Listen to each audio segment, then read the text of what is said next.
తెలంగాణ సాధన గాంధీవాదం పునఃస్థాపన పుస్తకావిష్కరణ కార్యక్రమం press club లో గ్రాండ్ గా జరిగింది. JAC chairman professor Kodandaram book release చేశారు.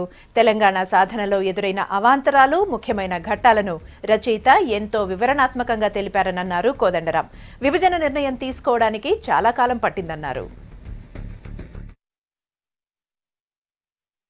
ఒక 4 అఖిలపక్ష సమావేశాలు జరిగినాయి. 2009 ప్రకటనకు డిసెంబర్ 9 ప్రకటనకు ముందు ఒకటి జరిగింది.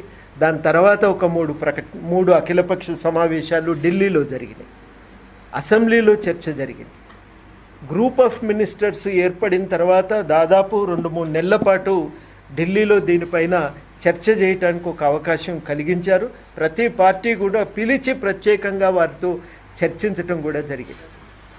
తర్వాత పార్లమెంట్లో కూడా బిల్లు ప్రవేశపెట్టిన తర్వాత కూడా అక్కడ కూడా మాట్లాడటానికి అన్ని పార్టీలకు అవకాశం కలిగింది. ఇంత జరిగిన తర్వాత దీనిపై చర్చ జరగలేదు, తొందరపాటుగా నిర్ణయం తీసుకున్నారంటే వాళ్ళ పార్టీయే 2009లో నిర్ణయం తీసుకున్నాక 5 ఏళ్లకు తెలంగాణ వచ్చింది. కానీ వాళ్ళు తీసుకున్నాక కూడా వెంటనే